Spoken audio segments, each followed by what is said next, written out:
After we have learned about the definition of one-to-one, then we'll go to what we call the inverse function. Now, what's the inverse function? This is a meme that tells you some idea of what the inverse function is. A function is a function that brings A to B, and an inverse is a function that brings B to A. Right? So you sort of like inverse the operations of a function. Strictly speaking, this is the mathematical definition of an inverse function. To see how this definition works, it will be easier to look at the graph of the function and its inverse. Say I give you an original function y equals to fx. You can always represent the function on an xy plane. Say if the function looks something like this, okay? So if this is a function of y equals x squared, then you can consider a point, a particular point on this function, and you label this as AB, right? So this is a graphical representation that describes a situation where the values of the function f at the point A is equals to B. So this is just a mathematical statement that says that you have a function y equals to fx, and at x equals to a, the values of the function at a is b. So if you have this function, then you can, based on the definition of the inverse of the function, what this inverse of the function does is, first, this is the symbol for the inverse of a function. So what the inverse of a function is that if you put an A, so I put an B in the inverse, you make it go back to A. So that is what an inverse function does. To see these things easier, you can imagine that you have another function, well, another curve that represents the inverse of the function. So the inverse of the function is such that when you put B in it, it gives you an A. So this is a point of A and B. X is A, Y is B. You can try to say put a point here where this is B and A. So BA here means that the x coordinate of the function here is B and this is A. So this is a point of BA, and this BA is actually what you call an reflections of the point. Let me call this point A, and let me call this, well, let me call this point P, and let me call this point Q, right? So P is A, B, Q is a point of B, A. So in this case, the point P is originally sitting on the curve of the function y. And imagine that you have a point Q, and the definitions of inverse is a function that convert B to a values of A. Now this statement is actually says that this point Q is sitting on the curve of the inverse. So at the values of B, the inverse function at the point B is equals to A. So this point Q is actually a point that sits on the curve. So here I imagine that the functions of the curve is given by a curve that looks something like this. Then this is a curve given by this function. The point Q sits on the inverse function, and since this point is obtained from here, the Q is actually what we call a mirror reflections. So you take this point A, B, this point is BA. So the point Q is obtained from P by making a reflections about y equals to x axis. So every single point on the functions f is reflected about the y-axis into another curve. So this another curve is constructed to be like this. So this would looks like this curve, which is blue in color, is the curve that represents the inverse function curve. So let me conclude again what I'm trying to say. If you have n functions y equals to fx, the inverse of the function is designated by the symbol y equals to inverse of f So the inverse function here is a different function than the original function. So if you know the original shape of the function, the inverse of the function is obtained by making a reflections of this function about the y equals to x-axis. And if you do that reflections, then this is what you will get. You get something like this, where this curve is obtained by making a reflection. So imagine you take the point here. So this is a point, say, called A and B. Then you make this point to be reflected into another point. I call this P, and then I'll call this Q. Q has a coordinate of BA because Q is obtained by reflecting the point P about the y equals to x-axis. So anytime when you exchange the coordinate of x and y, then you are like making the reflection of this point onto another point Q. I'm talking about reflection operation. So I can't draw it well, but if you refer to the slides on the screen, you find that this pair and this pair are a pair of function and its inverse. The point to note is that the inverse function is constructed from the original function by making a reflections. Specifically, any point on the function that has a coordinate of a and b will be reflected to the inverse function point where the coordinate of a and b is changed. So in this case, the function fx take an point of a. So if you slot in the values of the function at x equals to a into the function, then what you get is b. Here, if you look at this point, what this point says is that this is a coordinate with a values of b, and here is a. Whereas here, this coordinate is a, and this is b. So if you just look at this coordinate, what you can say about this point is that the values of the function f inverse evaluated at the values of b give you a. So this is a pair of function and its inverse. A function here takes the point a to b, and inverse takes the point b to a. So this is the idea of the inverse of a function, and you can construct the shape of the function by making reflections onto the x equals to y axis. So if you have such a definition for the inverse of the function, then what you can say about the range and domain of the function. Let us begin answering this question.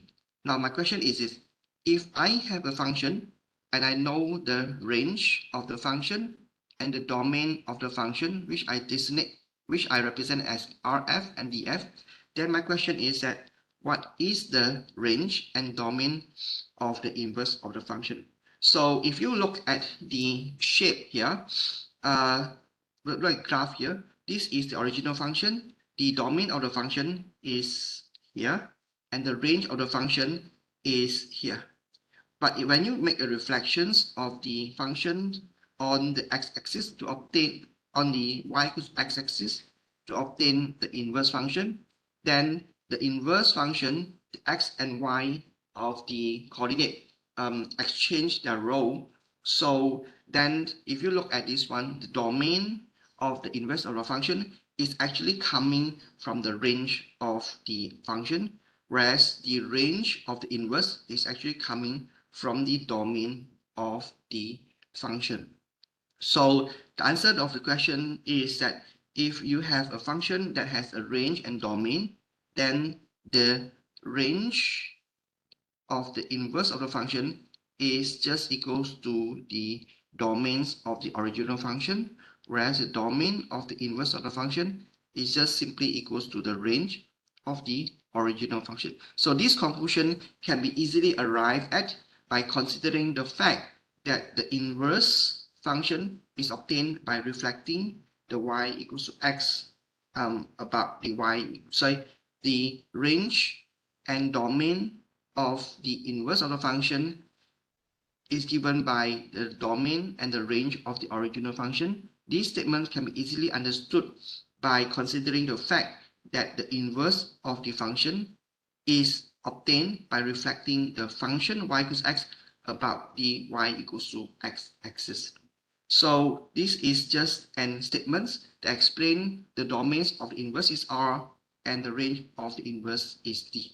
Right, so this could be easily understood by just looking at the way how you reflect the original function about the y equals to x-axis.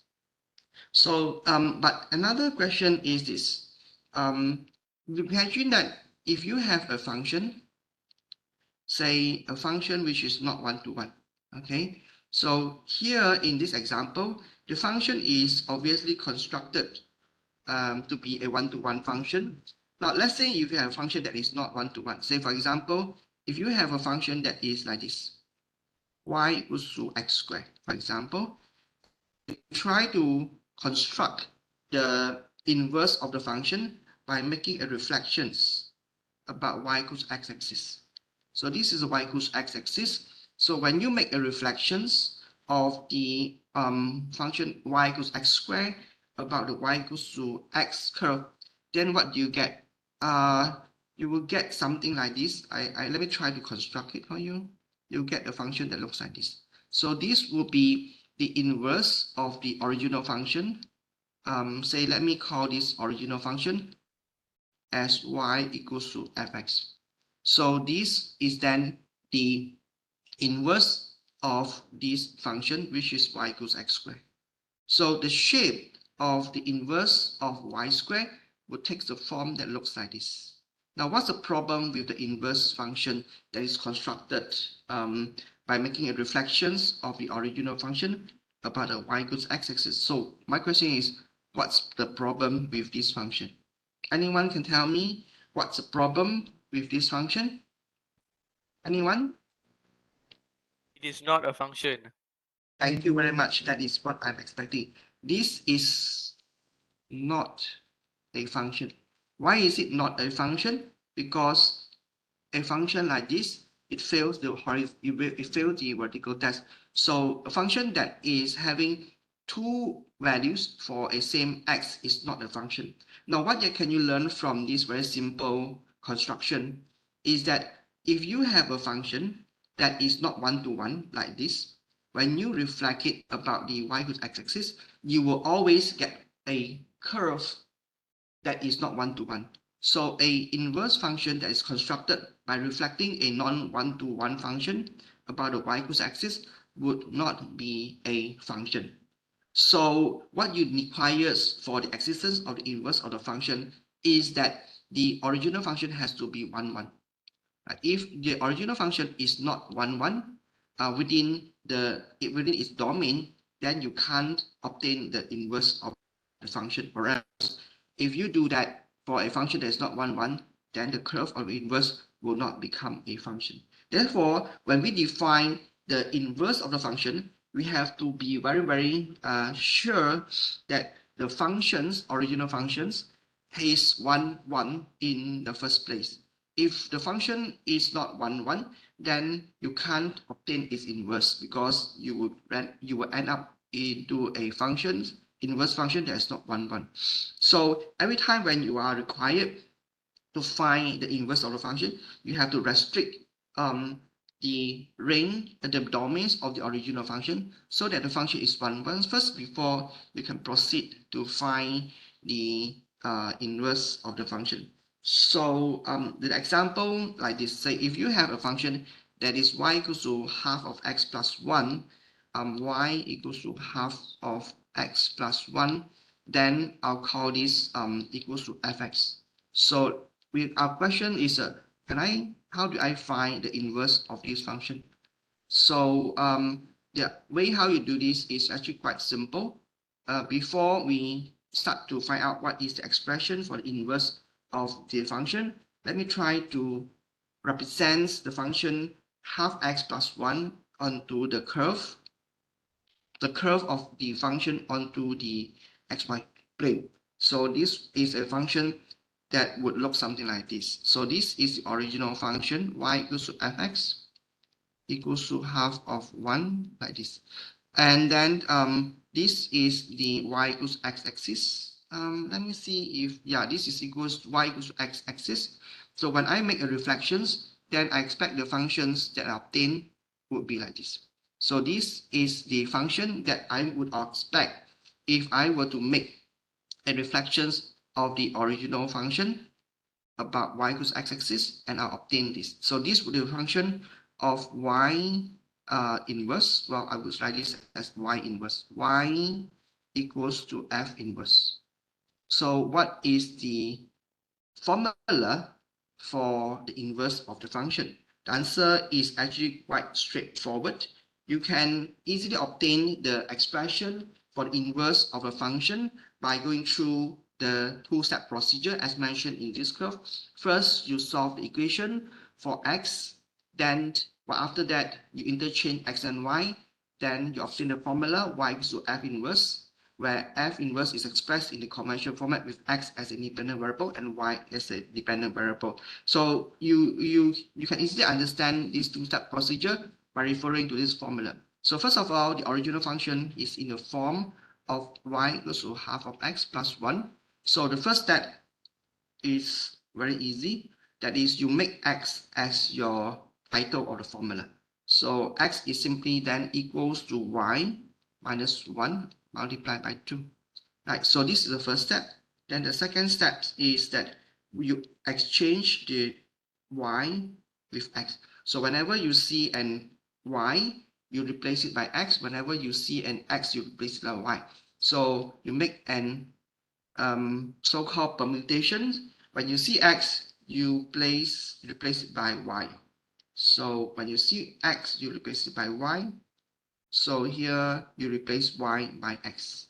So once you have done this step number 2, then the right-hand side of the formula is then the formula for the inverse of the function. So here I obtain the inverse of the function to be 2x minus 2, which is just this line. So this inverse is just 2x minus 2. And then I see I'm quite right. At least you can see that the so when I make a reflections of the original function, the slope is still positive. So when it's reflected, then the slope remains to be still a positive value. So given any functions, you can obtain its inverse expression by following through this very simple exercise. So therefore, finding the formula for the inverse of function is a very simple procedure. The other thing I want to make you realize is about the operations of the inverse of a function. So these are the two slides that I made in addition to the original notes. So the original notes that you have in your hard copy notes is slightly different. It doesn't have these two slides. So what I want to tell you is a very simple fact that if you have a function y equals to, say, y equals to fx. So this is the original function, which is assumed to be 1, 1. And this function has an inverse. So if you have an inverse, then the function is defined as this. Okay, so this is a mathematical statement that say you have a function of f. This statement is say you have the inverse of the function as f inverse. So what is this f and f inverse does is this. If you start from a point, well, if you start from a value of x, the function will take the f to a new value and we call it y. So let us be more specific. Let's say you have a values of x equals to a. So if you slot in the independent variable x equals to a into the function, then you results in a new value called b. So this is what a function does, right? So you start off with an a, then this is a b value, then the a value will become b when you slot the a into the function of f. So these statements is represented by these situations where the function f will sort of like map the values of a into b. So this is the operations of a function. The inverse of the function is it will bring B back to A. So that means if you were to represent the operations of the inverse of the function, what it does is that if you slot in B, it will bring you back to A. So you can represent these situations by this graph, that is, I'll slot in the B into the inverse of the function.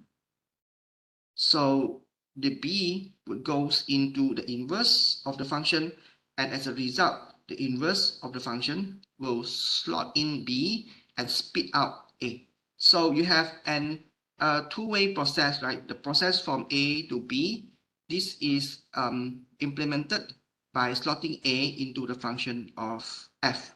Whereas the inverse is an inverse operation. The inverse function f inverse will bring A and will bring B back to A. So you are like here, from here, Penang to Kuala Lumpur, and then you come back from Kuala Lumpur to Penang. So F is the bus that brings you from Penang to Kuala Lumpur.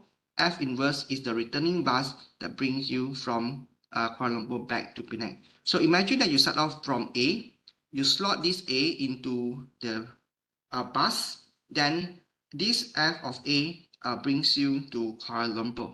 Then you come back from Kuala Lumpur.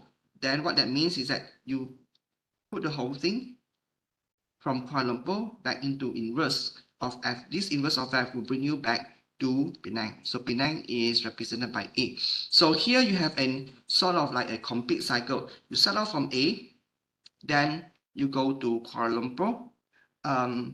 You go to Kuala Lumpur, which is B equals to F of A. Then after that, you come back to Penang by putting in the Kuala Lumpur into the inverse, and this is just for A. Right. So what I'm saying here is that you start off from A, you go to B under F, then under the inverse of F, then B will go back to A. So in other words, if you start off from A and put it into an F, and then you put it into the inverse, then what you get back is A. Okay, that is, you start off from A, under the influence of F, you go to B, and then when B is operated in and is inserted into the inverse, then you get back A. So you're like going out from Penang, go to KL, and come back again. That is, the operation of F followed by inverse of F will bring you back to the original spot. Likewise, if you have an inverse of B, then you get A. Then if you slot A into the function, then you get B. So if you combine both together, then you can imagine that you start off from B, then the B will be brought to A, then A will be brought to B if you put it inside the F. So imagine that you start off from here, you come here, and you come here again. So this two-step procedure can be considered as the operation of B to the F inverse, which is this operation. Then under this operation, you get A. Then A will be going into the F, and you get back to B again. So it means that you go from B to A, you get this one, this is A. Then you put the A inside the function, then you go back to B. So you have another situation that if you start off with B, and in the inverse, then you put it into the function, you get back B. Whereas here in the above, you start off with an A, you put this F of A, then you put this into the inverse, then you get back A. Okay, so either way, when you put anything inside like this, or if you put anything in the F first before you slot it into the inverse, both cases will end up to be the same origin. Okay, whether this star is an A or B. So the idea here is that if you have a function and then you operate the inverse onto the function, or you do it like this, you always get back to the same place. So this is an idea that is trying to be explained by these two slides. The importance of this idea is that if you have a function and you are asked to find its inverse, how do you know that your inverse function is correct? The idea is very simple. What you do is that you operate the inverse of the function onto f of x. And then you would want to check to see whether if you slot in the expression of the function into the inverse of the function, you should get back x. Now, this will serve as a good test whether you have calculated your f inverse correctly or not. I give an example. Just now we have seen that you have this function, which is called the f of x. And then I have shown you the two-step procedure of calculating the inverse. So the inverse is a function of 2x minus 1. Okay, so I have a pair of function f and f inverse. And then if the pair of the function f and f inverse is correct, then I should be getting this equals to x. So maybe let me check these statements. So the function of f inverse, as I mentioned, x is just equals to 2x minus 1. Now, what is this? The f inverse of f function. What this means is that the expression of the functions, I would replace all the x by the expression of the function fx. And what is the function of fx? Function of fx is x over 2 plus 1. So let me show you how I do that. So this is the inverse of the function in terms of x. If the inverse of the function is acting on the f, what I actually do is that I'll replace all the x by half of x plus 1. So here is the operations that I'm going to carry out to show you how to calculate the f inverse acting on f, which is 2 times x minus 1. But instead of x, I will have to write this as f of x. Okay, so here f of x is x over 2 plus 1 minus 1. Then you will see for yourself that when you simplify this expression, you get 2 times x over 2. This will cancel off and end up with x. So I've shown you that f inverse acting on f of x give me x. So that fulfill the requirement that if you have a function fx and slot it in into inverse, you get back x. Now likewise, you can also prove that f of f inverse, it must be equals to x. So the original function f of x, as I mentioned earlier on, is x over 2 plus 1. So f of x is x over 2 plus 1. F of inverse of the function in the forms of this function is written as f inverse of x over 2 plus 1, where I'll replace x by the inverse of x. F inverse is given by 2 times x minus 1. So this expression is just the inverse of f. So this is factor of 2. Then I close the square bracket plus 1. So I have just written down the expression for the f acting on inverse of f. So this is x plus 1, and I just replace the x by inverse of x. Okay. So when you carry out this operation, then this is simply equals to x minus 1 plus 1, which is x. So this is just a very simple example that shows you that the f function, when you slot in into the f inverse, or you slot the f inverse of the function into the function of f, then you get back the expression of only x. That's how you check the correctness of your expression of the function.